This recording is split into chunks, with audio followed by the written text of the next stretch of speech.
Fatanafasuha kama tanafasuha. Akhirnya mereka berlomba-lomba bersaing, dan kalian akan melakukan itu.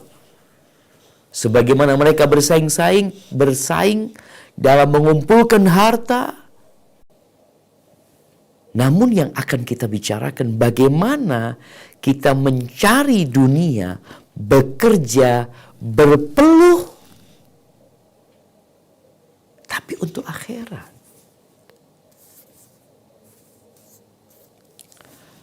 Di surat Al-Furqan ayat 20, Allah Jalla Jalaluh menceritakan tentang manusia-manusia pilihan yang diutus kepada umat manusia. Sejak Nabi Adam, Nabi Nuh, sampai Nabi penutup, Nabi kita Muhammad alaihi salatu wassalam. Apa yang mereka kerjakan tatkala mereka hidup di muka bumi ini? Nah, silahkan dibaca firman Allah ini. A'udzu billahi minasy syaithanir rajim. Wa ma arsalna qablaka minal mursalin illa innahum la ya'kuluna at-ta'ama wa yamshuna fil aswaq. Wa ja'alna ba'dakum li ba'din fitnah. Atasbiruna wa kana rabbuka basira. Yang artinya, dan kami tidak mengutus rasul-rasul sebelummu, melainkan mereka sungguh memakan makanan dan berjalan-jalan di pasar-pasar. Dan kami jadikan sebagian kamu cobaan bagi sebagian yang lain. Maukah kamu bersabar? Dan adalah Tuhanmu Maha melihat. Al-Furqan 20. Masya Allah. Para nabi makan. Mereka membutuhkan biaya hidup. Mereka ke pasar. Mereka belanja. Mereka bekerja. Mereka berdagang. Mereka lakukan itu. Itu tidak masalah. Jadi apa yang terjadi sekarang? Adanya pasar. Adanya rumah sakit. Adanya perusahaan. Ada pabrik. Itu bukan masalah. Bahkan Islam menganjurkan, memerintahkan orang bekerja. Islam anti pengangguran. Islam gak suka dengan kemalasan. Para sahabat Nabi bekerja. Abu Bakar bekerja. Umar juga bekerja. Mengembala kambing, berjualan. Utsman bin Affan, Masya Allah, kaya raya Utsman bin Affan. Ali bin Abi Thalib, Abdurrahman bin Auf, Sa'ad bin Abi Waqqas. 10 sahabat yang dijamin masuk surga. Banyak di antara mereka adalah orang yang sukses secara dunia. Mereka memiliki harta berlimpah dan mereka dijamin masuk surga. Dijamin masuk surga. Nabi SAW mengatakan Abu Bakar fil jannah, Umar fil jannah, Uthman fil jannah, Ali fil jannah, Abdurrahman fil jannah, Sa'ad bin Abi Waqqas fil jannah, Zubair bin Awam fil jannah, Abu Ubaidah Amir bin Jarrah fil jannah, Sa'id bin Zaid fil jannah. Subhanallah. Mereka sahabat-sahabat yang dijamin masuk surga. Dan banyak di antara mereka bekerja sampai memiliki harta yang berlebih. Para ulama bekerja. Dan sampai hari ini, kalau kita melihat jemaah, umat Islam tatkala berpegang teguh dengan agamanya, camkan ini dan buktikan ini. Umat Islam ketika berpegang teguh dengan agama yang benar, yang sesuai dengan yang diajarkan Rasulullah SAW kepada para sahabatnya, yang sudah dipraktekkan oleh mereka dalam kehidupan ini, maka mereka akan memimpin dalam kehidupan dunia dan urusan dunia. Dan Eropa, pada saat mereka berpegang teguh dengan agama mereka yang setelah menyimpang dengan adanya tokoh-tokoh agama yang berkuasa pada waktu itu, sehingga menimbulkan pemberontakan. Karena apa? Karena mereka hidup dalam kegelapan. Mereka hidup dalam keterbelakangan. Sehingga muncullah yang namanya ilmaniyah. Usaha memisahkan agama dari dunia. Itu yang terjadi di Eropa. Mereka tidak mau lagi agama mencampuri urusan dunia. Kenapa? Karena agama yang dipeluk oleh mereka, agama yang menyimpang. Dan udah diutus Nabi Muhammad alaihissalatu wassalam untuk memperbaiki apa yang telah diselewengkan oleh umatnya Nabi Musa, oleh umatnya Nabi Isa alaihissalam. Maka turunlah Nabi terakhir, Nabi kita Muhammad alaihissalatu wassalam. Maka di sini bedanya. Ketika mereka memisahkan diri dari agama mereka, maka mereka maju. Karena agamanya menyimpang. Tapi umat Islam, tatkala menjauh dari agamanya, yang ada, dia akan hidup terbelakang. Dan silahkan dibuktikan. Ahibati fillah, sebagian orang itu sibuk bekerja, mencari dunia sampai lupa akhirat. Mencari dunia, lupa akhirat. Dia udah gak peduli sama halal haram lagi. Seakan-akan dia hendak hidup selama-lamanya di muka bumi ini. Ada yang seperti itu. Di antara mereka, Qarun. Bagaimana dia mencari dunia sampai sukses dunia, bahkan harta yang berlimpah ruah membuat dia jadi sombong, jadi congkak. Kemudian Allah benamkan dia bersama rumahnya, bersama hartanya. Karena dia mencari dunia untuk dunia, lupa akhirat. Ada pula yang mencari dunia menjual agama. Ada orang demi supaya dia sukses, dia siap menjual agama. Sampai Nabi SAW pernah mengatakan kepada para sahabat, Badiru bil a'mal. Kalian segera amalkan. Apa yang diamalkan? Nasihat-nasihat, perintah Allah Azza wa Jalla, kerjakan, larangannya tinggalkan. Segera kalian. Fitanan kaqita'il lailil mudlim. Sebelum timbul fitnah-fitnah seperti potongan malam yang gelap gulita. Apa yang terjadi? Yusbihur rajulu mu'minan wa yumsi kafir. Wa yumsi mu'minan wa yusbihu kafir. Paginya beriman, sorenya kafir. Sorenya beriman, paginya kafir. Maka kita lihat ada fenomena orang murtad ya. Murtad, pindah agama ini dan itu. Itu yang disabdakan Nabi SAW. Kenapa dia melakukan itu? Yabi'u dinahu bi'aradin minad dunya.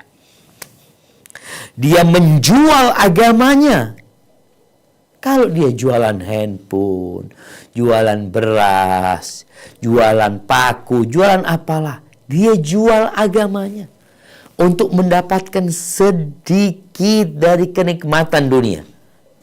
Berapa banyak yang murtad gara-gara pernikahan?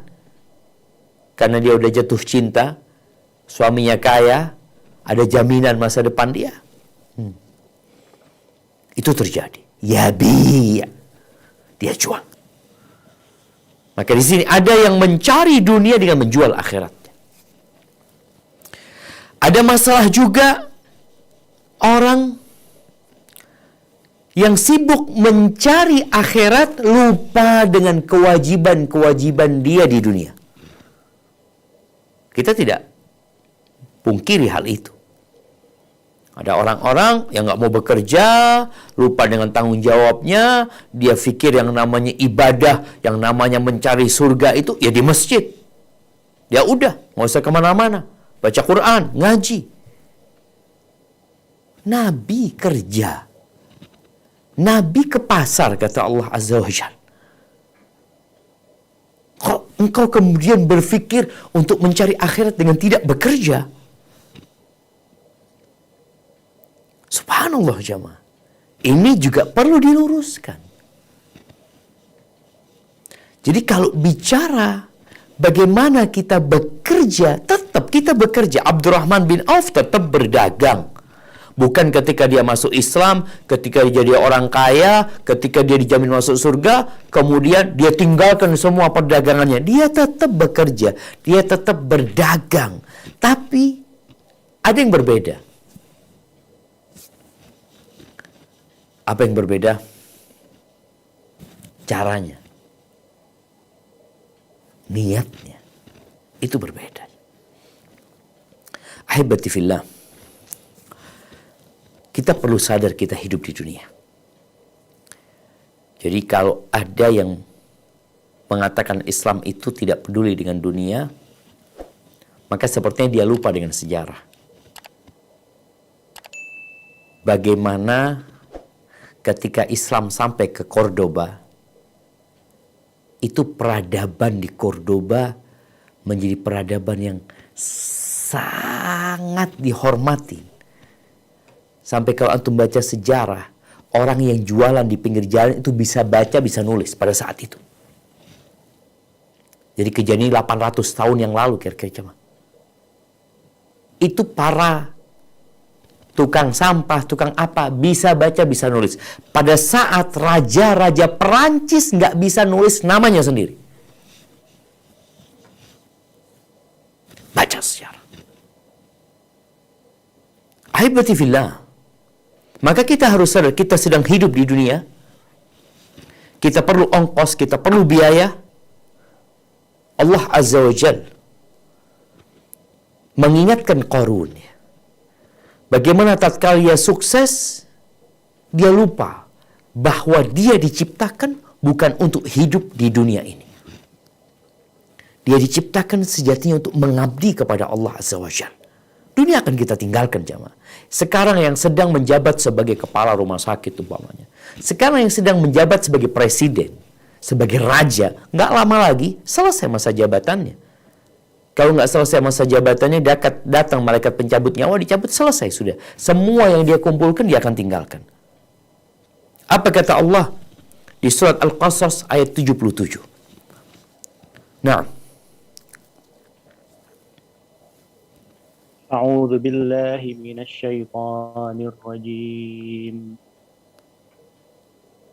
Wabtaghi fima ataka Allahu ad-daral akhirata wa la tansa nasibaka minad dunya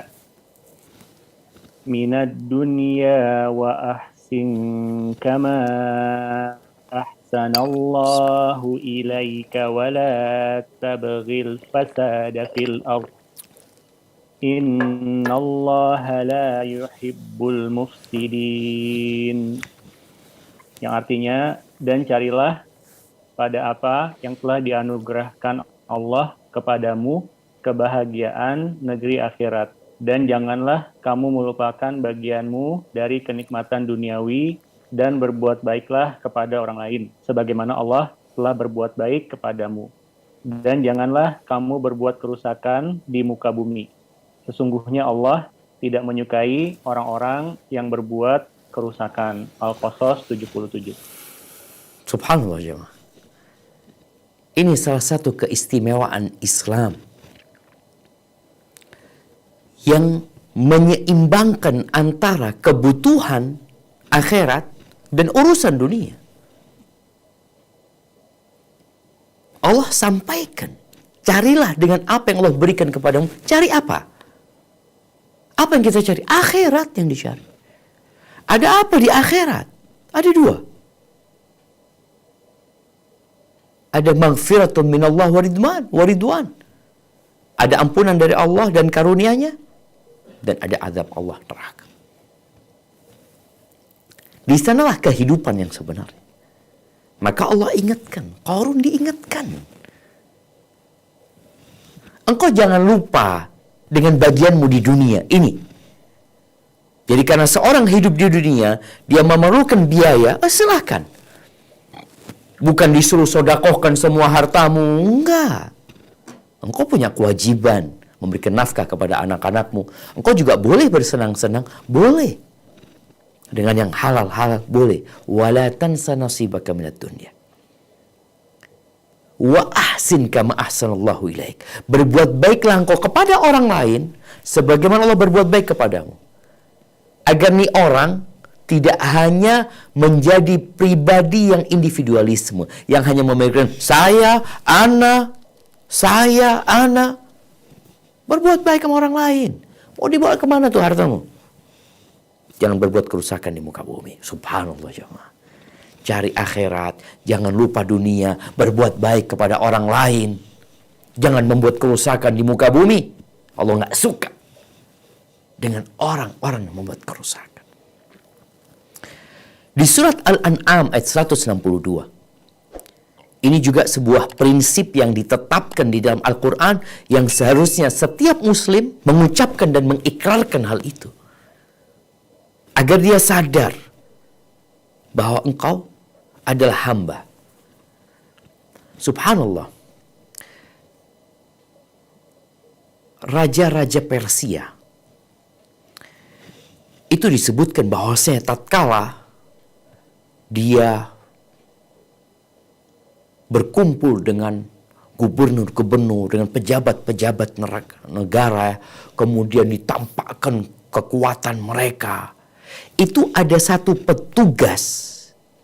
petugas yang selalu mengatakan kepada rajanya di belakang, ingat, engkau hamba, engkau budak.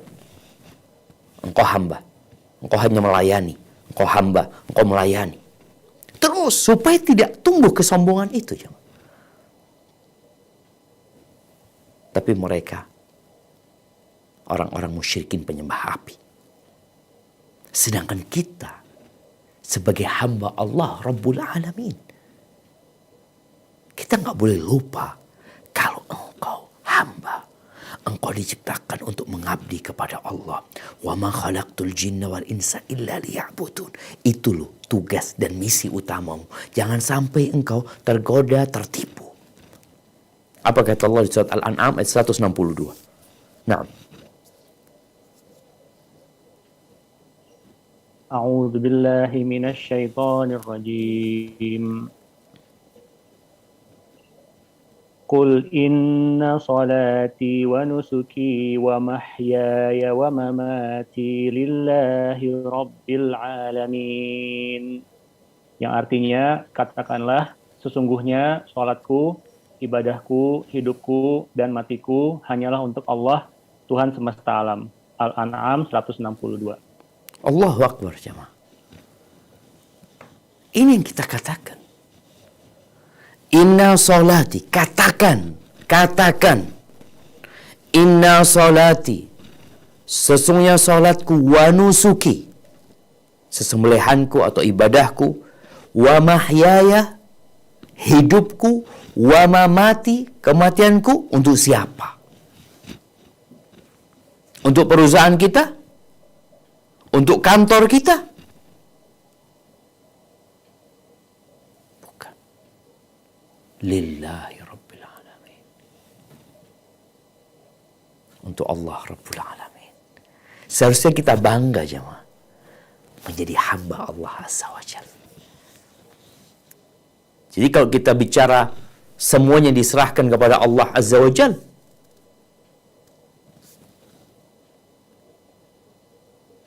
itu ibadah kita, termasuk hidup dan mati kita. Seorang ketika berada di kantor, seorang dokter ketika berada di rumah sakit, seorang apoteker ketika meracik obat, seorang ojek online ketika dia bekerja, seorang yang sedang membersihkan jalanan, seorang yang sedang di sawah, seorang yang sedang di lautan memancing ikan, seorang yang di pasar ketika dia menimbang, yang harus ada di benak semuanya itu, inna salati wa nusuki wa mahyaya wa mamati lillahi rabbil alamin. Untuk Allah Rabbul Alamin. Dan Muslim berbeda dengan umat yang lainnya. Doa sapu jagat yang disebutkan dalam Al-Quranul Karim, yang sering dibaca sama Nabi SAW apa? Rabbana atina fid dunya hasanah wa fil akhirati hasanah wa qina adzaban nar. Rabbana, wahai Rabb kami, berikan kepada kami kebaikan di dunia. Catat nih. Kenapa dimulai dengan minta kebaikan di dunia? Karena kita hidupnya di dunia sekarang. Apakah cuma itu? Enggak. Wa fil akhirati hasanah. Kita minta kebaikan di akhirat. Cukup? Enggak. Belum cukup. Apa? Waqina adzabannar. Selamatkan kami dari api neraka. Kalau bicara kebaikan di dunia itu, ya kebaikan. Kenikmatan di dunia. Bukan urusan harta dan kesehatan saja. Urusan hati yang nerima.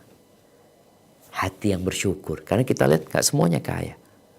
Gak semuanya sukses dalam pekerjaannya. Tapi ketika Allah berikan kepada hati yang menerima, subhanallah,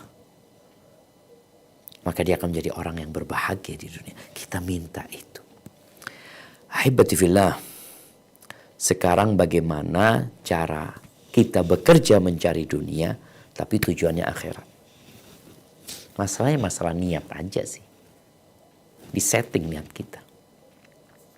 Rasulullah Sallallahu Alaihi Wasallam di dalam sebuah hadis yang diriwayatkan Imam Tirmidzi, beliau mengatakan, man kanatid dunya hammahu. Barang siapa yang ambisinya dunia, dia bekerja untuk dunia. Dia mencari uang untuk dunia.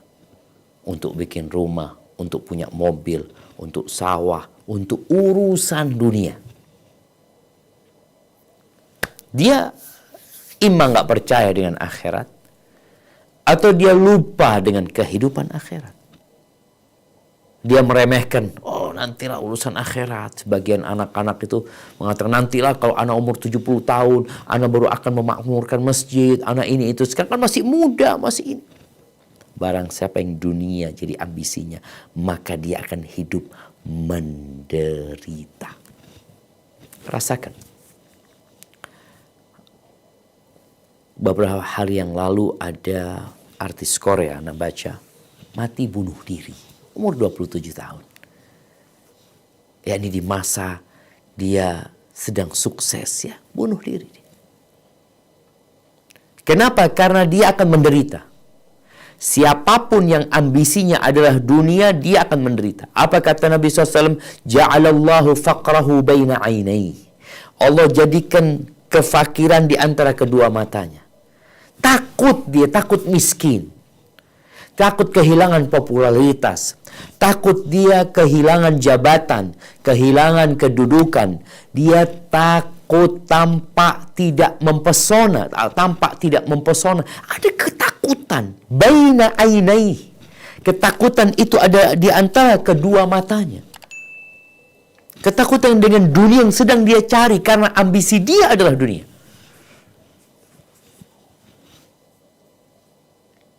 Akhirnya menyebabkan dia stres. Beberapa waktu yang lalu Anda membaca WHO menyebutkan 1 miliar penduduk bumi ini sakit mental. Mungkin lebih dari itu yang sakit mental. Karena Allah bikin kepikiran terus dia.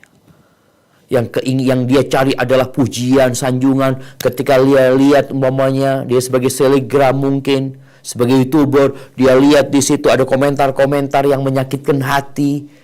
Dia lihat ada banyak yang dislike. Menderita dia. Karena apa? Itu yang menjadi ambisi dia.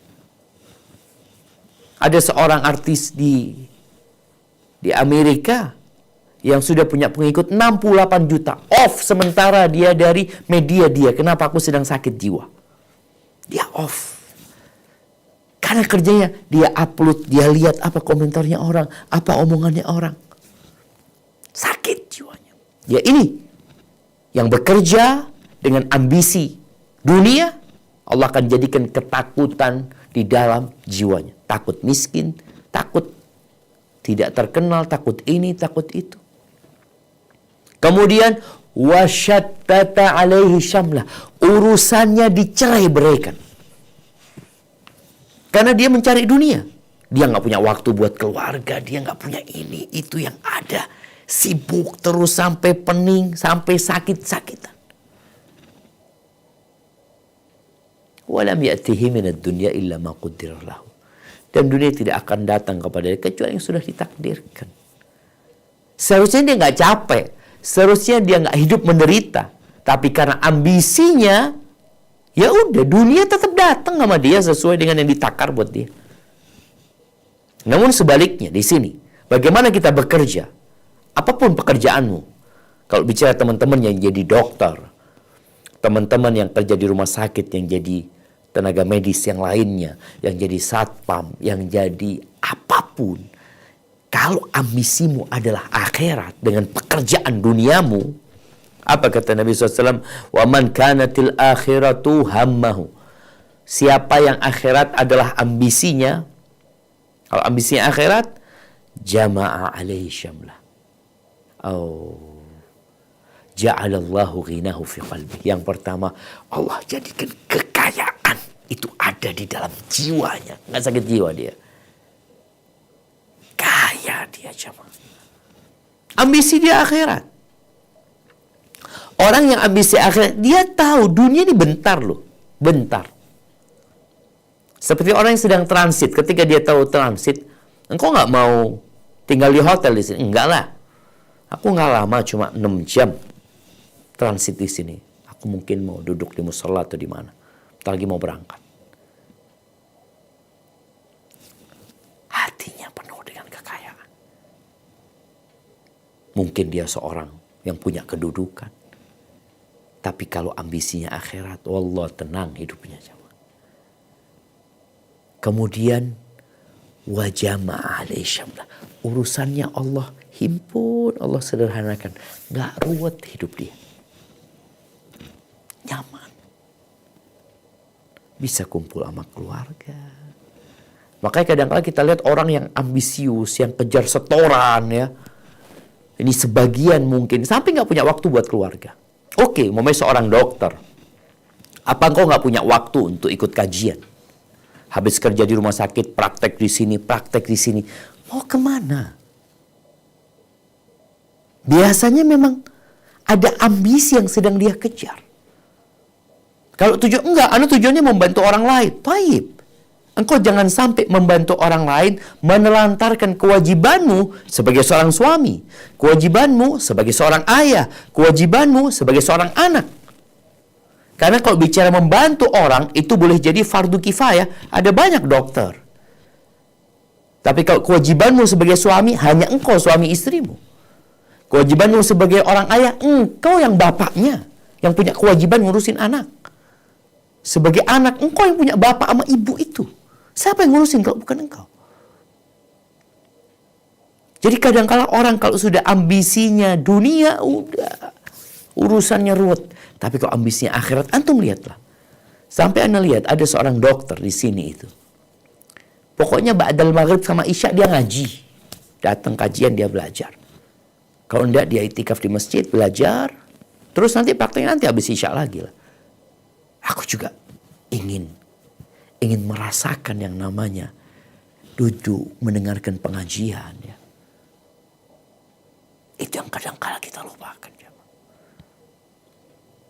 Wa atathu dunya wa hiya raghimah. Kalau ambisinya akhirat, dunia datang. Dunia datang diantarkan dengan paksa dengan ini loh. Dan ana melihat dengan mata kepala sendiri orang-orang yang dia menikmatin hidup ini. Dalam artian, dia bukan orang yang harus kejar setoran ya, urusin ini, urusan lah. Dia urusin dunianya. Tapi dengan niatan akhirat. Jadi kembali kepada niat. Ini yang pertama. Apa sih niatmu bekerja? Ini mungkin ada adik-adik yang sedang menempuh kedokteran. Baru masuk umpamanya. Coba engkau tanya, engkau kenapa kuliah kedokteran? Ada yang mungkin masuk ke Akmil. Engkau kenapa? Ada yang Akpol. Ada macam-macam sekolah. Coba tanyakan, engkau kenapa mau bekerja di sana?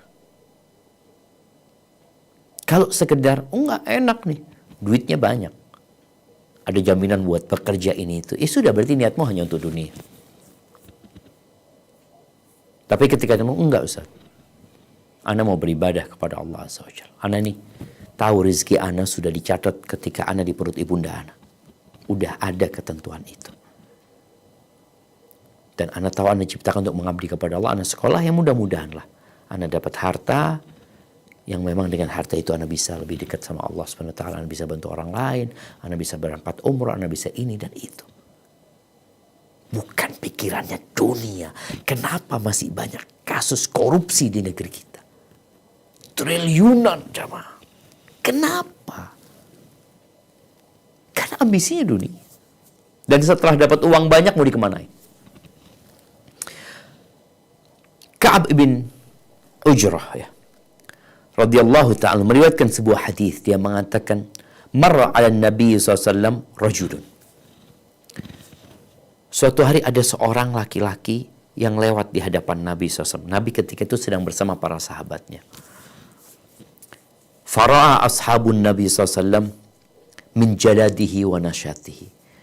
Nabi SAW, para sahabatnya pada waktu itu melihat orang ini begitu gigihnya bekerja cari dunia. Semangatnya gitu. Maka mereka mengatakan kepada Nabi SAW, ya Rasulullah, lau kana hadha fi sabilillah. Andai kata semangat, energi orang ini itu disalurkan untuk berjihad di jalan Allah Azza wa Jalla. Bukan untuk kerja cari dunia. Faqala Rasulullah sallallahu alaihi wasallam, in kana kharaja yas'a ala waladihi sigharan fahuwa fi sabilillah. Kalau orang itu, ini syarat nih, apabila orang itu keluar dari rumahnya bekerja dalam rangka memberikan nafkah kepada anak-anaknya, dia tahu kewajiban dia sebagai seorang ayah.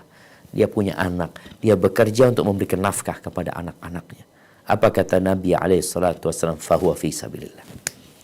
Dia sejatinya di jalan Allah Azza wa Jalla. Wa in kana kharaja yas'a ala abawaini syaikhaini kabirain.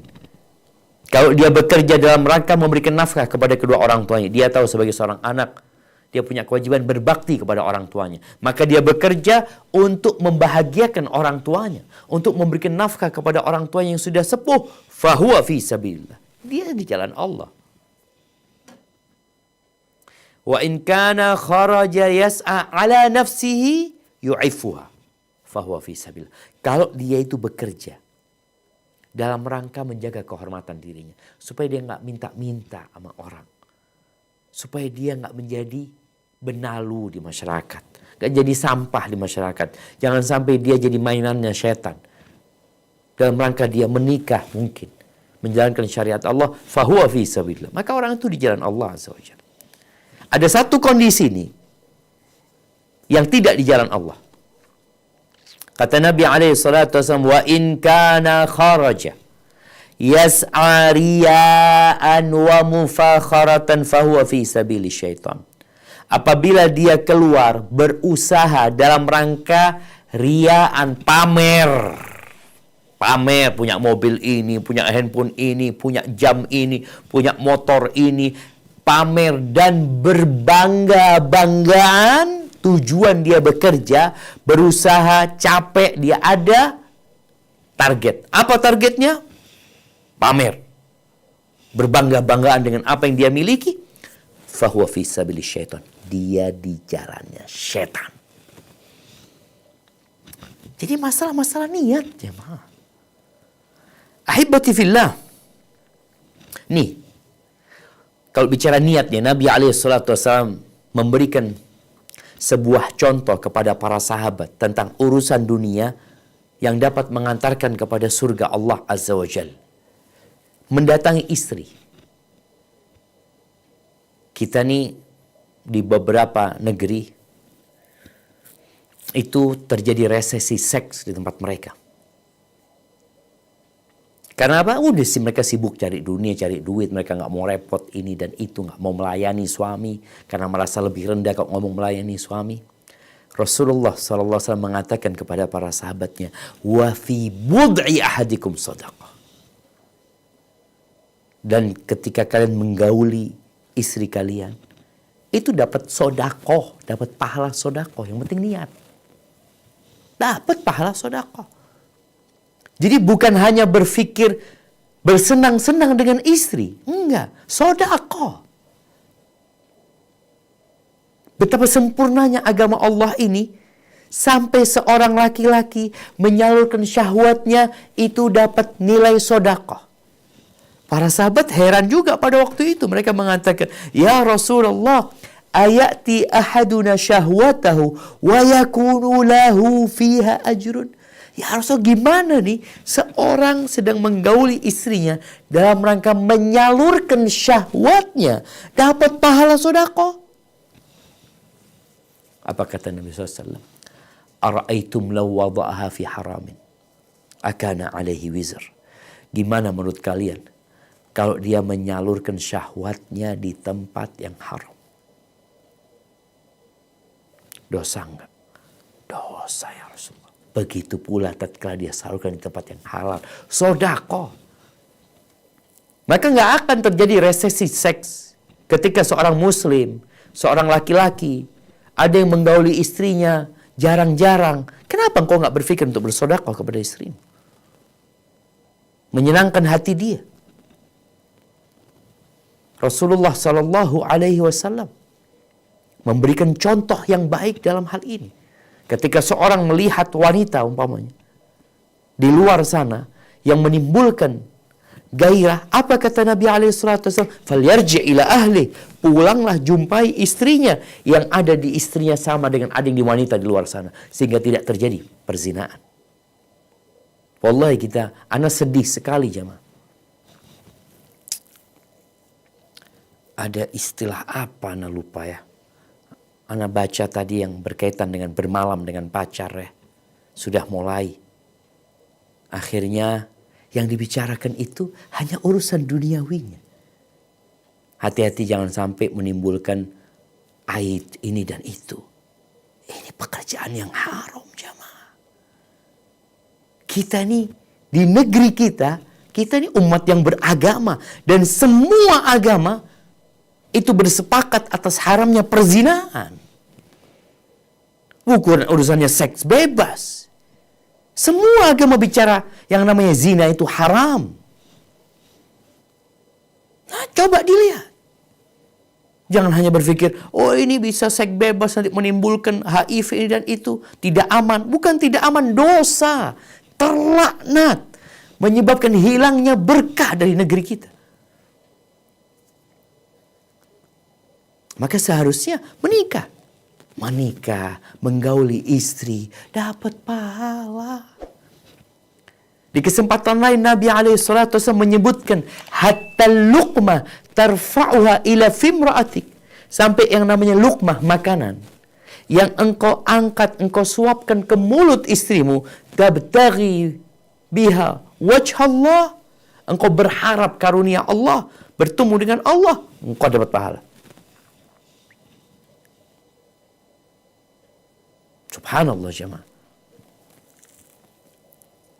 Ini sesuatu yang sangat indah dalam agama kita. Jadi semua diatur. Silakan kau bekerja, cari dunia. Tapi tetap niatnya akhirat. Bukan untuk berbangga-banggaan. Bukan untuk ria. Wallahi dunia ini tidak lebih dari bangkai kambing yang cacat. Sayang ketika kita bekerja capek untuk cari dunia demi dunia. Ahibati fillah, orang tidur bisa jadi ibadah. Ketika dia niatkan, ana mau tidur, ana mau istirahat. Untuk apa? Ana kepingin nanti malam bisa sholat malam. Ini orang kalau berilmu. Kalau orang kenal sama Allah, kebiasaan dia, rutinitas dia, tradisi dan budaya yang biasa dia lakukan bisa bernilai ibadah. Dia makan, semua orang makan. Gimana makan ana bernilai ibadah. Berbeda dengan sebagian orang, ibadahnya bernilai kebiasaan dan rutinitas. Kenapa nggak sholat? Ya sudah, dari dulu aku sholat. Gitu. Engkau sholat bukan karena lillahi ta'ala.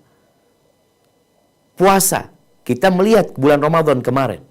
Bagaimana banyak orang-orang nggak sholat tapi puasa. Kenapa engkau puasa? Ya bulan Ramadan, biasa kita memang puasa Pak Ustaz.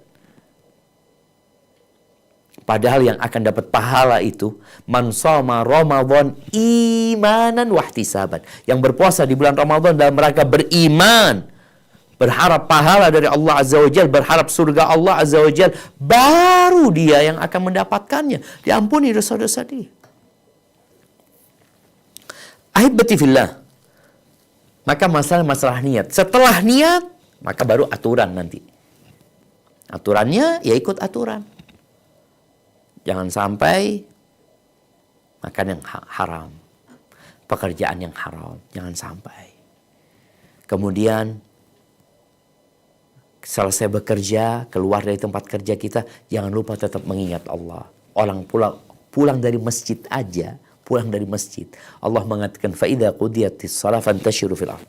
Apabila selesai sholat, kalian silahkan bertebaran di muka bumi ini. Ngapain? Wabtaghu min fadlillah. Cari karunia Allah, kerja kalian. Wabtaghu min fadlillah. Wadhkurullaha katsiran la'allakum tuflihun. Ingat sama Allah selalu, yang banyak kok ingat. Agar kalian sukses. Ada yang silahkan badannya di luar masjid, badannya di pasar, badannya di kantor, badannya di rumah sakit, hatinya bergantung di masjid. Selalu ingat sama Allah Azza wa Jalla. Ahibati fillah. Di surat Al-Qasas, setelah Allah ceritakan akhir dari perjalanan hidup Qarun dan bagaimana orang-orang yang melihat tahu-tahu rumah Qarun dan hartanya hilang ditelan di muka bumi ini, akhirnya mereka takut, tidak lagi berpikir menjadi seperti Qarun yang punya harta banyak.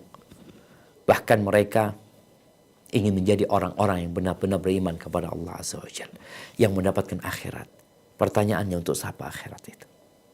Allah sebutkan di surat Al-Qasas ayat 83. Nah, silakan dibaca. A'udzu billahi minasy syaithanir rajim.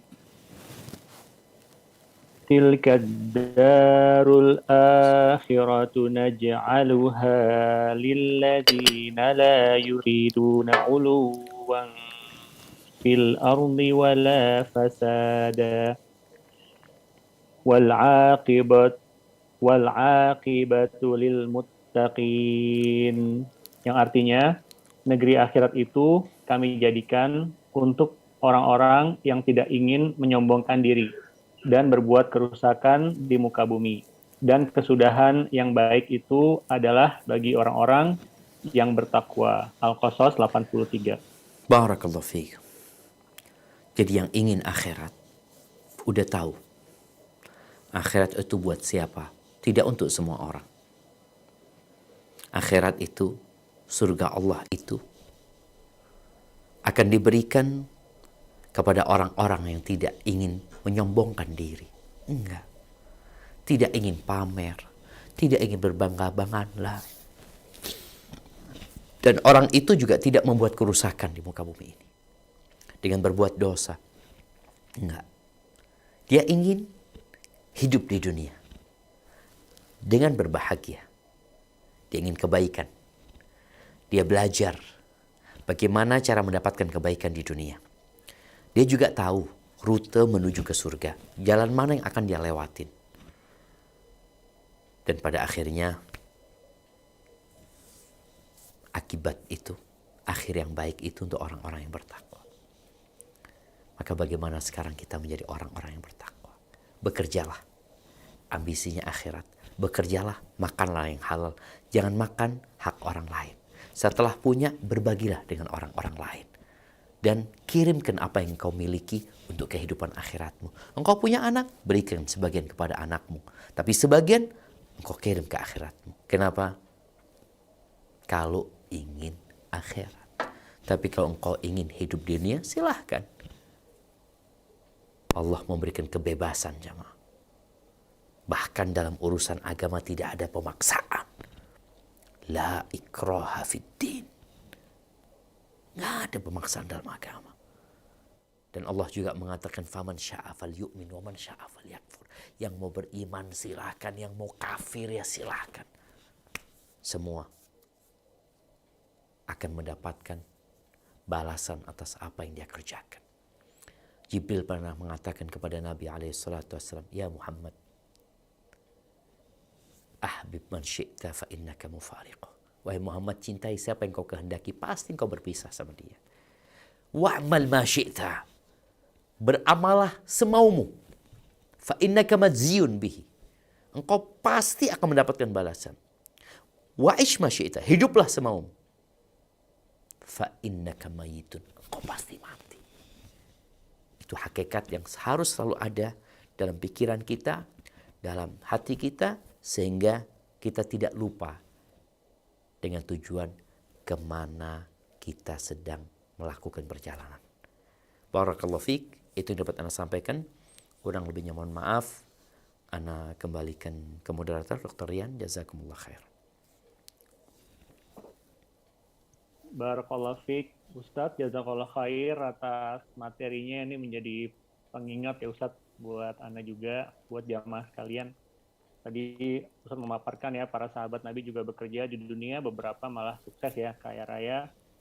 Dan kita cari dunia, tetapi jangan sampai kita lupa akhirat. Dan bekerja mencari dunia bisa sebenarnya tujuannya untuk akhirat, tinggal kita atur niatnya ya, kita atur niatnya. Nah, Ustadz ini udah beberapa sudah raise hand, Ustadz. Ini yang pertama, Anda undang Umu Hafaiz untuk bertanya langsung. Anda persilahkan.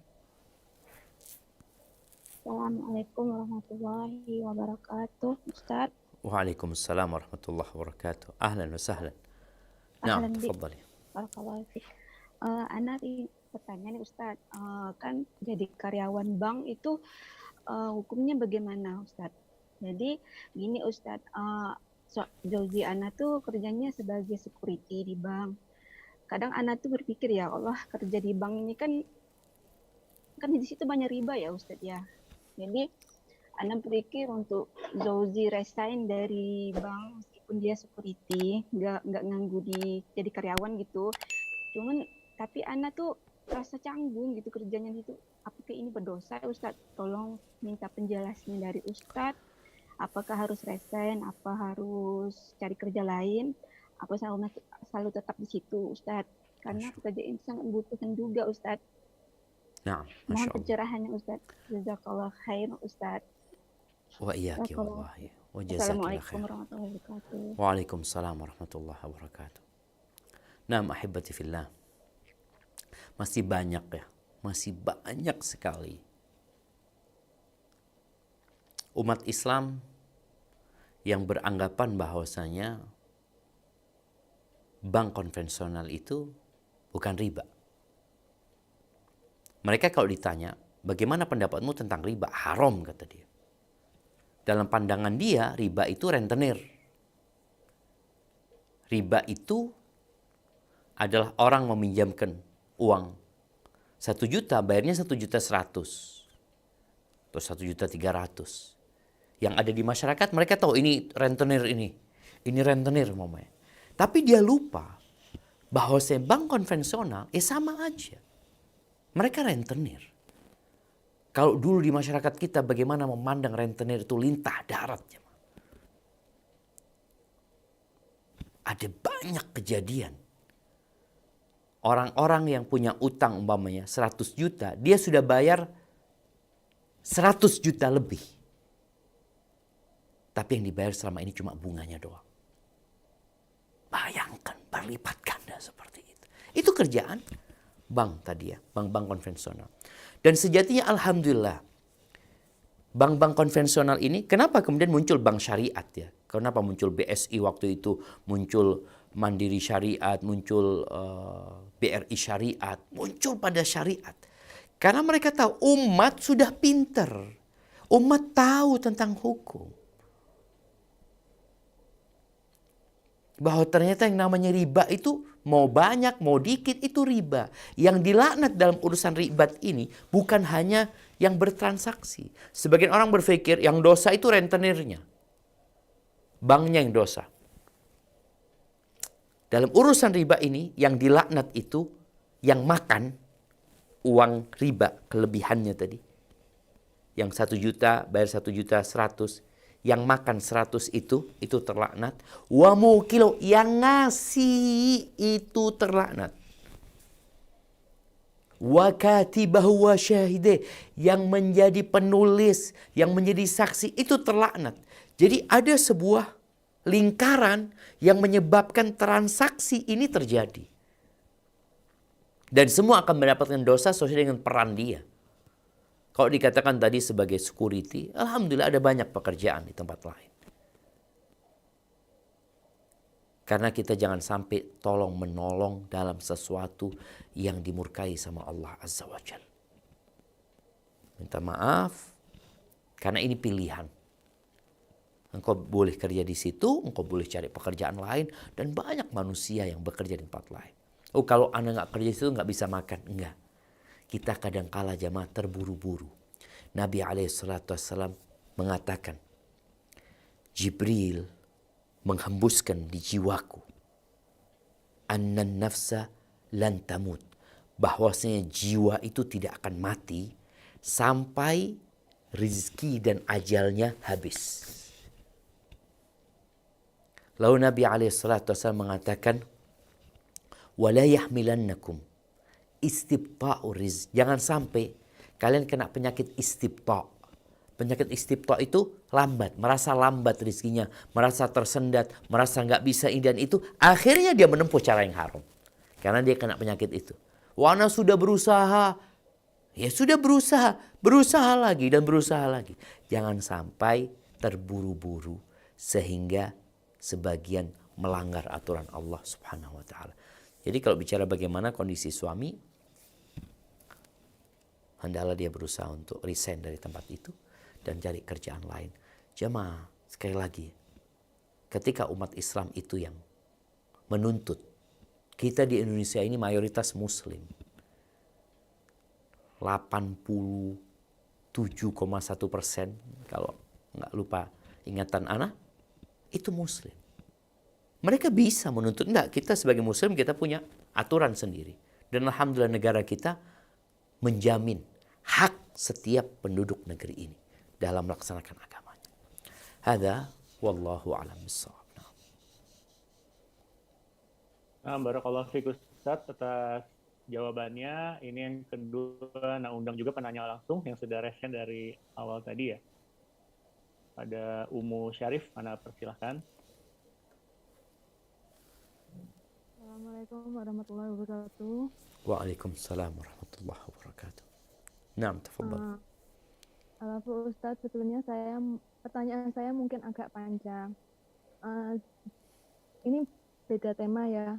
Dulu sewaktu saya masih gadis, saya itu pernah mendengarkan cerita tentang sahabat Nabi.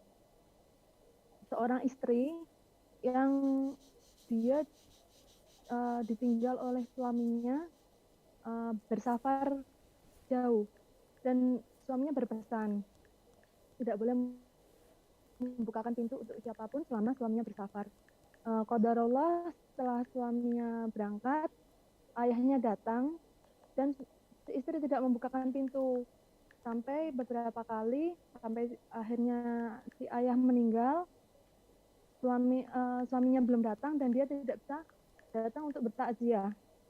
Cerita ini disampaikan oleh Rasulullah, dan Rasulullah menyampaikan bahwa si ayah mendapatkan pahala dari anaknya karena dia menaati perkataan suaminya yang melarang dia untuk membukakan pintu. Tapi saya tidak tahu Ustadz, apakah ini cerita ini sahih di kalangan sahabat Rasul dulu, karena cerita ini yang menjadi motivasi saya untuk menjadi istri soleha, agar bisa memberikan syafaat dan memberikan pahala untuk Abah Ana dan untuk Mama Ana. Itu yang pertama Ustadz. Yang kedua, ini tentang hati kan, kadang itu entah saya ada masalah dengan keluarga mertua ya Ustadz. Mertua Ana, saya berusaha untuk mendekatkan suami Ana ke mertua karena posisi Ana dan suami itu beda kota. Beberapa kali saya berusaha untuk mendekatkan, mengajak beliau ke rumahnya bersilaturahmi, menjenguk abah dan mamahnya. Tapi setiap di sana saya itu selalu seperti tidak dianggap Ustadz. Jadi yang selalu dianggap itu terutama suami dan anak-anak saya. Apalagi saya berusaha untuk tidak menghiraukan ya Ustadz, saya berusaha untuk selalu menghormati karena beliau adalah orang tua dari suami saya. Tapi akhir-akhir ini itu setelah Abah Ana meninggal, mereka berdua itu selalu ikut campur dengan urusan keluarga Ana. Jadi seperti mendorong untuk cepat dibagi waris urusan keluarga Ana. Akhirnya kan kalau misalnya ada seperti itu, keluarga Ana mendengarkan orang mamah dan adik Ana mendengar berita itu kan jadi masalah Ustadz. Saya selalu berusaha membela suami, tapi kalau saya ingin menyampaikan atau menasehati mertua dilarang, suami akhirnya juga ikut emosi. Apa yang harus saya lakukan Ustadz? Solusinya maksudnya solusi apa? Atau saya tetap diam? Saya jadi kadang tuh mulai dari saat itu saya kadang tuh jadi malas untuk berangkat ke rumah mertua, tapi saya juga tidak mau menjadi istri yang membuat suaminya durhaka kepada orang tuanya. Masya Allah, barakallahu fiik. Nah. Assalamualaikum warahmatullahi wabarakatuh. Waalaikumsalam warahmatullahi wabarakatuh. Ya, ahibati fillah, cerita yang disampaikan tadi memang sering disampaikan oleh beberapa penceramah ya. Tapi mohon maaf sampai hari ini Ana nggak pernah tahu kebenaran kisah tersebut. Di kitab hadis yang mana disebutkan, Ana tidak pernah dapat ya. Dan hadis-hadis yang sahih cukup banyak yang berkaitan dengan kewajiban istri taat dan patuh sama suaminya. Hadis-hadis yang diriwayatkan Imam Bukhari dan Muslim, bahkan ayat-ayat Al-Qur'anul Karim menjelaskan hal itu. Jadi kalau bicara anti termotivasi untuk berbakti sama suami anti, taat sama suami anti, lakukan itu. Kalau bicara pahalanya lebih daripada yang disebutkan oleh dalam hadis tadi umpamanya. Bagaimana Nabi SAW mengatakan apabila perempuan sholat yang 5 waktu, puasa di bulan Ramadan, taat sama suaminya, menjaga kehormatan dirinya, dikatakan kepada dia, silahkan masuk surga dari pintu mana saja yang kau mau. Nabi SAW mengatakan kepada seorang wanita, lihat sikapmu kepada suamimu, innama huwa jannatuki au naruki, suamimu surgamu atau nerakamu. Artinya banyak sekali hadis berkaitan dengan kewajiban berbakti. Dan orang tua, subhanallah jemaah. Nih, yang punya anak perempuan berbeda dengan yang punya anak laki. Anak perempuan itu, ya sudah ketika dia menikah, dia dibawa sama suaminya. Surga dan nerakanya jadi suaminya. Tapi itu anak perempuan, apabila orang tuanya telah mendidik dengan benar dan dengan baik sampai anak itu besar dan dinikahkan, anak itu akan menyelamatkan orang tuanya dari api neraka. Maka silahkan anti terus berbakti sama suami, dan semoga orang tua diselamatkan dari api neraka karena ya kebaikan anti kepada suami anti dan kebaktian anti juga membantu suami berbakti kepada orang tuanya.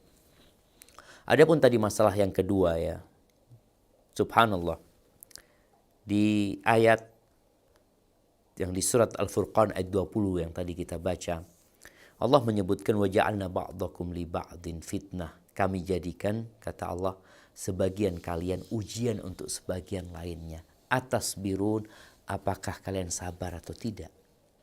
Jadi ujian, kalau tadi ujian sebelum orang tua meninggal dunia, ujiannya, keberadaannya seakan-akan tidak ada. Udah ujian. Sekarang setelah orang tua meninggal dunia atau bapak meninggal dunia, mereka ngomongin masalah warisan ini dan itu. Ini ujian. Poinnya apa? Sabar nggak kalian? Ya sabar. Ada hal-hal yang tidak perlu dibesar-besarin.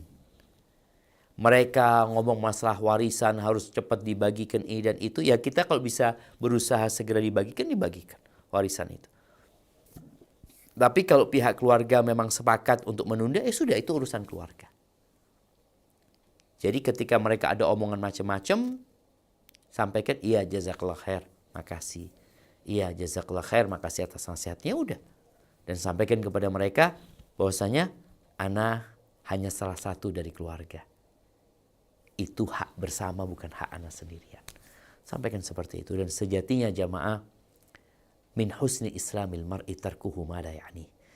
Sebagai bukti baiknya Islam seseorang, ini indikator baiknya Islam seseorang, dia meninggalkan sesuatu yang gak berguna buat dia. Gak ada urusan dia di sana. Tapi karena ini ngurusin, ya sudah, sikapmu bersabar. Mudah-mudahan dengan bersabar ini Allah memberikan derajat yang tinggi ya. Orang yang sabar itu akan dikasih pahala tanpa perhitungan. Jadi terus bersabar, terus berusaha berbakti membantu suami. Kalau mereka ngomong-ngomong tentang warisan, sampaikan, ya doakan semoga cepat selesai. Doakan semoga cepat selesai. Udah. Nggak perlu dilayanin, nggak perlu dimasukin ke hati juga. Hadza wallahu a'lam bissawab. Nah, barakallahu fiik, jazakallahu khair Ustaz atas penjelasannya. Ini ada penanya berikutnya yang resen juga, tapi ngechat juga nih Ustaz. Pertanyaannya sangat penting menurut Anda sesuai dengan topik. Anda persilakan untuk Mas Ilham.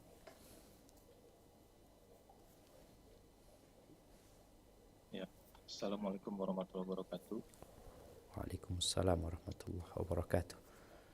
Naam, tafadhal. Saya mau bertanya, ini bagaimana batasan kita mencari dunia atau bekerja, walaupun memang konteksnya menurut Ustaz kan memang harus diniatkan sebagai ibadah, dengan mencari akhirat, ibadahnya full gitu, mengaji, sholat dan lain-lain. Karena seringkali saya melihat orang itu bekerja dari setelah subuh pergi baru kembali lagi ke rumah gelap jam 9-10, sedangkan bertemu dengan anaknya aja tidak bisa selain di waktu weekend gitu. Mohon pencerahannya Ustaz. Maksud saya di sini mengatur porsi kita bekerja dan juga beribadah. Terima kasih. Wassalamualaikum warahmatullahi wabarakatuh. Waalaikumsalam warahmatullahi wabarakatuh. Masya Allah. Iya jamaah. Jadi ada orang yang bekerja seperti disebutkan ya. Berangkat sebelum subuh, pulang jam 9 malam. Boleh jadi memang karena kondisi dia melakukan itu. Karena kondisi. Niatnya dia memberikan nafkah kepada anak-anaknya. Niatnya dia supaya anaknya bisa sekolah dengan benar. Karena biaya masuk ke pesantren itu yang mahal. Niatnya dia untuk memberikan kepada orang tuanya. Maka nggak ada masalah. Kalau memang kondisi yang membuat dia seperti itu. Tapi ada orang yang masalahnya bukan kondisi, masalahnya ambisi. Jadi kalau dikatakan bagaimana seorang mengatur, engkau harus tahu dengan yang namanya kewajiban dan anjuran.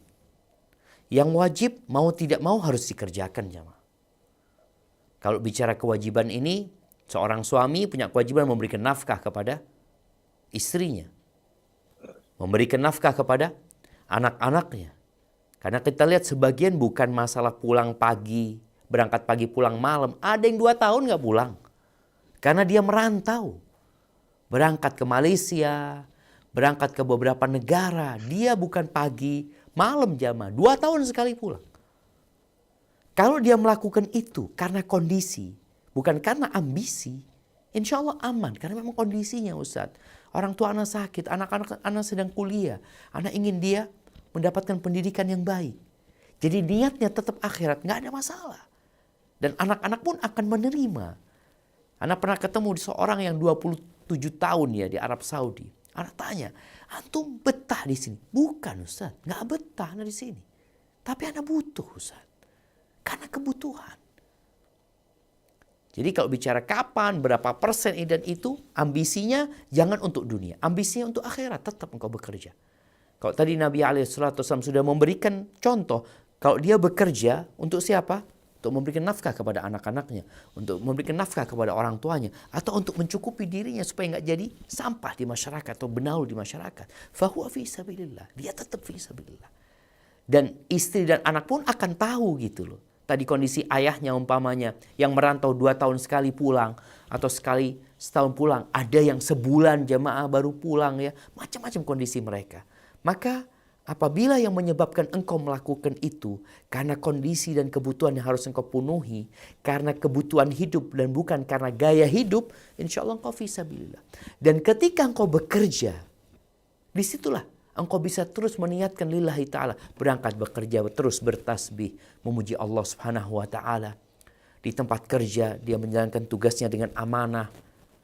Itu pun ibadah dia. Ketika dia santai, dia gunakan untuk sholat duha. Di tempat kerja dia sholat qobliyah, ba'diyah. Intinya, jangan sampai menelantarkan yang menjadi kewajiban. Hadza wallahu a'lam bissawab. Barakallahu fiik Ustaz atas jawabannya. Untuk Mas Ilham, jazakallah khair pertanyaannya Mas Ilham. Berikutnya Ana undang penanya langsung lagi saja Ustaz kepada Ibu Puji. Ana persilahkan. Jazakillah khair Dr. Rian sudah diberi kesempatan. Assalamualaikum warahmatullahi wabarakatuh Ustaz. Waalaikumsalam warahmatullahi wabarakatuh. Ahlan wa sahlan. Naam, tafadhali. Barakatuh. Ustaz, tadi sudah disampaikan, Islam tidak suka dengan pengangguran. Kebetulan ini Ustaz, Ana sudah berusia 54 tahun. Sekarang sudah tidak banyak aktif lagi Ustaz, kebetulan ada usur. Dr. Puji. Halo? Iya, Ya, silakan. lanjut Dok. Kebetulan ada usur Ustaz. Alhamdulillah Ana juga sudah mengantarkan sebagai tanggung jawab saya anak-anak menapai kehidupannya masing-masing di jalan Allah. Sekarang yang Ana niatkan hanya untuk menggapai janahnya Allah Ustaz. Tapi karena saya ini sekarang hidup bersama anak yang kecil. Jadi anak saya ada 2 Ustaz, kebetulan yang satu ada di Bandung. Alhamdulillah saya diberi anak-anak dan menantu yang baik dan sayang. Saya tuh sekarang sudah nggak bisa berbagi kayak dulu-dulu, nggak bisa sedekah yang banyak kayak dulu-dulu gitu Ustaz. Nah, Untuk mengurangi rasa saya, kadang ada rasa sungkan sama anak-anak ini Ustaz. Kok saya jadi tanggung jawab mereka ya? Kok saya sekarang jadi rasanya malu gitu Ustaz. Masya Allah. Padahal anak-anak nggak punya pikiran seperti itu, tapi Ana sendiri Ustaz yang ada rasa malu, sungkan seperti itu Ustaz. Bagaimana Ana menyikapi hal-hal seperti itu diri Ana sendiri Ustaz. Nah, Masya Allah. Mohon pencerahannya Ustaz. Jazakallah khairan. Masya Allah. Assalamualaikum warahmatullahi wabarakatuh. Waalaikumsalam warahmatullahi wabarakatuh. Ya jemaah, bicara Islam tidak suka dengan pengangguran, ya anti pengangguran. Umar bin Khattab atau Abdullah bin Mas'ud radhiyallahu anhuma pernah mengatakan, aku tuh inilah akrah an arsyab sabahlan. Aku tuh nggak suka ngelihat seorang itu nganggur. Pengangguran apa? La fi amalid dunya wala fi amalil akhirah.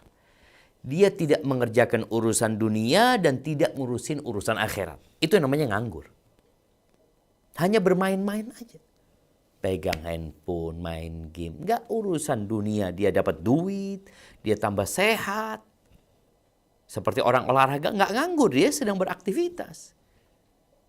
Atau seorang sedang bersih-bersih, nyapu, dia beraktivitas. Jadi bicara pengangguran ini bukan bicara mendatangkan uang ya. Enggak. Jadi dia tidak memberikan kontribusi apa-apa. Jadi orang yang nyapu rumahnya, dia nggak nganggur. Dia bekerja. Dan orang yang berzikir, sholat, dia sedang bekerja. Maka pengangguran yang dibenci, yang tidak mengurusin urusan dunia dan tidak juga urusan akhirat. Kemudian sebagai seorang yang sudah tua, orang tua ya, anak itu adalah hasil kerja orang tuanya. Jadi jangan merasa berat untuk makan dari anaknya, hidup dari anaknya, enggak. Kenapa? Itu usaha orang tuanya. Dia yang ngajarin anaknya berdiri. Dia yang ngajarin anaknya ngomong. Dia yang ngajarin anaknya berjalan.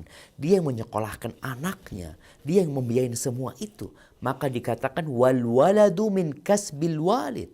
Dalam sebuah riwayat disebutkan anak itu hasil usaha orang tuanya. Maka orang tua ya jangan merasa minder, ini enggak. Sampai Nabi SAW tadi menyebutkan anak yang bekerja untuk memberikan nafkah kepada orang tuanya, dia di jalan Allah Azza wa Jalla. Jadi ibu sekarang ya udah, kalau dikatakan tadi mungkin rizkinya nggak kayak dulu. Memang dulu rizkinya ibu itu juga ada rizki anak. Makanya kadang-kadang kita ngeliat ada orang tua nih, ketika anaknya masih kecil-kecil ya masih dibiayain semua, Masya Allah rizkinya banyak. Sebenarnya rizkinya anak-anaknya. Ketika anaknya sudah bekerja sendiri, ya sudah anaknya ngambil rizkinya dari jalan lain sudah. Dia pun makan rizki dia. Jadi ibu manfaatkan waktu yang ada untuk memperbanyak diri, beribadah kepada Allah, berzikir ya, amalan yang mungkin tidak membutuhkan energi yang banyak ya. Buat orang-orang yang sepuh itu berzikir menjadi amalan yang paling indah buat mereka, sebagaimana seorang sahabat ketika mengatakan kepada Nabi SAW, ya Rasulullah, syariat-syariat Islam ini udah banyak gitu loh. Tolong ajarkan kepada aku amalan yang aku bisa berpegang teguh dengannya. Kata Nabi SAW, la yazalu lisanuka ratban bidzikrillah. Jaga lisanmu untuk selalu basah dengan mengingat Allah Azza wa Jalla. Dan buat para anak, ingat, anta wa maluka li abik.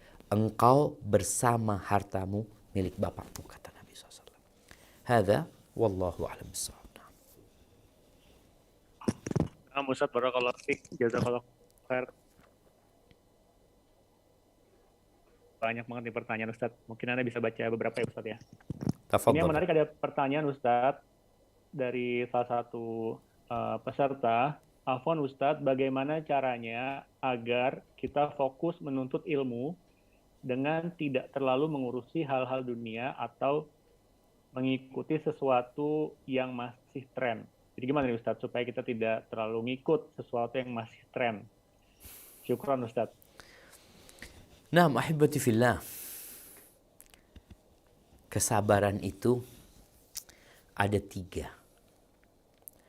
Sabar yang sering kita ketahui adalah sabar tatkala mendapati musibah menimpa kita. Itu sabar terpaksa. Mau gimana lagi? Sudah. Ada 2 sabar lagi. Sabar melaksanakan perintah, sabar menjauhi larangan. Itu perlu kesabaran. Tadi kalau dikatakan ada tren-tren ya, kita itu kadangkala disibukkan dengan hal-hal yang seperti itu. Kalau kita bisa mengontrol diri kita. Ini ada sampai seorang kawan, Masya Allah. Dia nggak punya IG. Udah Ustaz, ana hapus IG ana Ustaz. Kenapa? Ana soalnya kalau punya IG itu, ana lihat yang ana sukain. Ana suka sama jam, ana lihat jam-jam terus ya. Jadi kalau ngelihat jam itu terus setengah jam itu mungkin 1 jam nggak habis. Ada yang senang mobil, lihatnya mobil, senang motor, ini dan itu. Jadi kita kadang-kala perlu melihat apa yang membuat kita mengikuti tren itu. Oh, berarti karena ini mamanya. Ya hapus aplikasi itu mamanya. Sehingga engkau akan lebih tenang. Ganti dengan aplikasi yang lainnya. Yang kedua, kita juga perlu mengkondisikan kehidupan kita bersama kawan-kawan kita. Lingkungan itu mendukung. Lingkungan yang dibicarakan mobil, ya udah mobil terus. Kalau lingkungan kita, kawan-kawan kita yang dibicarakan urusan perempuan, perempuan akan dibicarakan di majelis itu. Tapi kalau lingkungan kita adalah lingkungan yang berbicara ilmu, bicara akhirat, maka insya Allah kita pun akan bisa lebih baik. Dan terus berdoa. Mohon pertolongan Allah Azza wa Jalla. Karena tanpa pertolongan Allah, usaha sia-sia. Katakan doa yang diajarkan Nabi kepada Mu'ad bin Jabal radhiyallahu ta'ala anhu. Allahumma a'inni ala dzikrika wa syukrika wa husni ibadatik. Ya Allah, bantulah aku untuk senantiasa berzikir kepadamu, bersyukur kepadamu, dan beribadah yang baik. Hadza wallahu a'lam bissawab. Na'am. Barakallahu fiik Ustadz, jawabannya. Masih ada waktu ya Ustadz ya? Mungkin 2 pertanyaan atau 3 pertanyaan, Dok? Nah, Ustadz, ini ada yang menarik juga nih Ustadz, pertanyaan dari jamaah. Assalamualaikum warahmatullahi wabarakatuh. Salam. Izin bertanya Ustadz, apakah jika kita berniat untuk melakukan suatu amalan untuk mendapatkan pahala, tetapi dibarengi dengan niat untuk mendapatkan dunia, apakah ini termasuk merusak keikhlasan dalam beramal? Syukron, jazakallah khair Ustaz. Barakallahu fikum. Jadi ahibati fillah, sejatinya ada orang yang bekerja, beramal ibadah untuk cari dunia. Ya udah, dapat dunia dia. Kalau dapat, dia nggak akan dapat pahala di akhirat. Ada orang yang niatnya 2. Niatnya lillahi ta'ala, mendapatkan pahala di akhirat, tapi dia juga kepingin dunia. Maka yang seperti ini, dia tidak akan mendapatkan yang sempurna di akhirat. Ya udah, dia akan, orang berobat supaya sehat. Ya udah, dia bersodakoh supaya sehat ya. Dia sodakoh kepingin sehat, ya udah dia dapat itu aja. Atau dia sodakoh, ya anak kepingin diselamatkan dari api neraka, kepingin juga Ustaz sehat dari penyakit ini, anak sodakoh, mau meminta sama Allah SWT. Ya dia dapat akhirat tapi tidak sempurna karena dia memang minta bagian di dunia. Yang terbaik adalah engkau niatkan untuk akhirat. Dunianya ikut. Engkau tahu sodakoh ini bisa ngobatin. Ya udahlah, anak pokoknya minta sama Allah supaya sodakoh ini menyelamatkan anda dari api neraka. Insya Allah katanya yang dunia ikut nanti. Jadi dia niatnya benar-benar lillahi ta'ala.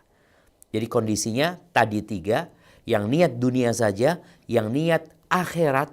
Tapi dia juga minta manfaat dari dunia.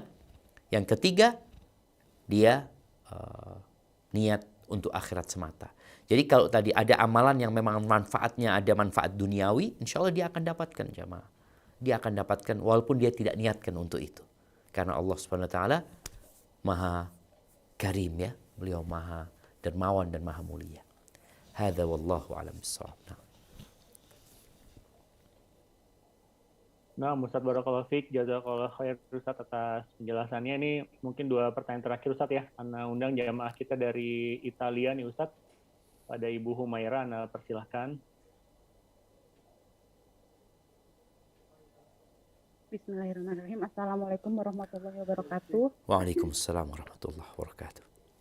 Semoga Ustadz dan tim serta para jamaah selalu berada dalam lindungan Allah Azza wa Jalla. Ustadz ingin bertanya, suami Ana seorang mu'alaf, namun kami tinggal di Italia saat ini. Kami punya rencana untuk berhijrah ke Indonesia dengan harapan keluarga Ana, khususnya suami Ana, dapat belajar ilmu-ilmu agama lebih mudah dibandingkan di tempat kami tinggal. Namun Ana memiliki mertua yang tua dan suami Ana adalah anak satu-satunya. Mana yang lebih didahulukan Ustadz, berhijrah ke Indonesia atau mengurus mertua dan tinggal di negara ini? Barakallahu fiik Ustaz Syafiq. Mertua nggak bisa dibawa ke Indonesia? Bukan opsi kayaknya Ustaz. Soalnya mereka nggak mau ikut pindah ke Indonesia. Muslim mertua? Bukan Muslim Ustaz. Siap. Barakallahu fiik. Wa fiik wa barak. Naam ahibati fillah. Menjadi tugas seorang anak ya, kalau tadi seorang suami berbakti sama orang tuanya. Apalagi dia anak tunggal. Maka ana rasa yang perlu dilakukan adalah tetap berada di situ. Bagaimana suami diajarin agama yang baik. Dia berbakti sama ibunya. Diajak ibunya untuk masuk ke agama Allah SWT. Ana jadi ingat kisah Al-Auza'i ya. Al-Auza'i ini tinggal insya Allah di Libanon ya.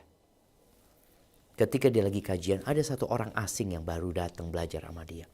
Selesai kajian dipanggil. Kau dari mana? Kata dia. Aku dari Tustar, kata dia. Tustar tuh daerah Persia sana. Lagi ngobrol ditanya, orang tuamu Muslim? Kata dia. Enggak, masih Majusi, kata dia. Udah tua orang tuanya gitu loh. Akhirnya Al-Auza'i mengatakan, engkau pulang. Engkau urusin orang tuamu. Siapa tahu dia masuk Islam lewat tanganmu, kata dia. Akhirnya pulang dia. Dia pulang, ternyata bapaknya sakit. Akhirnya dia rawat bapaknya itu. Bapaknya tertarik sama agama anaknya. Nah, agamamu itu apa sih? Kata dia. Jelaskan ini Islam, gini macam-macam. Subhanallah, bapaknya masuk Islam. Kemudian setelah itu, bapaknya meninggal dunia. Nah, ini mungkin menjadi pelajaran ya, bagaimana suami bisa mengajak ibunya masuk Islam. Kalau bicara tadi, suami perlu belajar. Maka atau mungkin dengan adanya teknologi sekarang, kemudian juga di Italia mungkin ada komunitas-komunitas muslim, ada masjid-masjid ya, diajak suami untuk belajar di sana. Kalau memang tadi kondisi orang tuanya nggak bisa dibawa gitu loh, sedangkan sang anak punya kewajiban merawat orang tuanya, mau tidak mau seperti itu. Cuma ada kondisi ya, kondisi takut terfitnah. Kalau kondisi takut terfitnah artinya kalau tetap di Italia, anak takut suami anak murtad lagi, Ustaz. Ini kondisi terpaksa, maka pulang ke Indonesia. Kalau tadi kondisinya takut suaminya murtad dan sudah berusaha untuk membawa ibunya, tapi ibunya tetap nggak mau, maka kepergian dia insya Allah nggak ada masalah karena terpaksa. Hada wallahu a'lam bishawab. Nah, Ustaz barakallahu fiik, jazakallahu khair Ustaz atas jawabannya untuk Ibu Humaira ya di negeri Italia. Ini Ustadz mungkin pertanyaan terakhir sekaligus kesimpulan dari Ustadz ya. Ini ada jamaah bertanya, Assalamualaikum Pak Ustadz, izin bertanya, maksud dari ayat Quran, ini tadi di surat Al-Qasas ayat 77 Ustadz, jangan buat kerusakan di bumi. Nah ini maksudnya kerusakan apa nih Ustadz? Apa kerusakan lingkungan, kebersihan, atau bagaimana Ustadz? Masya Allah, barakallahu fiik. Ya jamaah,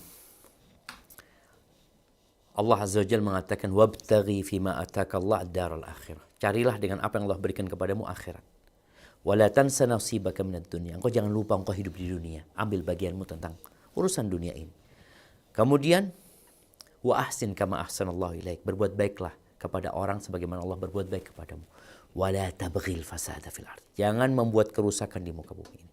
Kalau bicara kerusakan artinya semua dosa itu merupakan kerusakan. Jadi semua bentuk dosa yang dilakukan manusia terhadap lingkungan, terhadap keluarga, terhadap terhadap masyarakat, itu namanya kerusakan. Jadi jangan berbuat dosa, karena dosa itu merusak dan menyebabkan terjadinya kerusakan di muka bumi ini. Hal ini menuntut seorang hamba untuk belajar apa aja sih yang nggak boleh dalam agama Islam. Sebagian kita ini nggak tahu apa sih dosa-dosa besar, nggak tahu. Apa dosa-dosa kecil, dia nggak tahu. Dia nggak peduli sama agamanya. Akhirnya dia membuat kerusakan di muka bumi tanpa sadar. Jadi jangan membuat kerusakan di muka bumi ini, jangan berbuat dosa. Makan haram, ya, transaksi-transaksi haram, ya. Kalau bicara merampok, mencuri, semua bentuk mencari nafkah yang diharamkan itu adalah perbuatan dosa dan itu merupakan kerusakan. Hadza wallahu a'lam bishawab, itu yang dapat Anda sampaikan. Kurang lebihnya mohon maaf. Semoga Allah Azza wa Jalla senantiasa menjaga niat kita dan kita perlu sering-sering mengevaluasi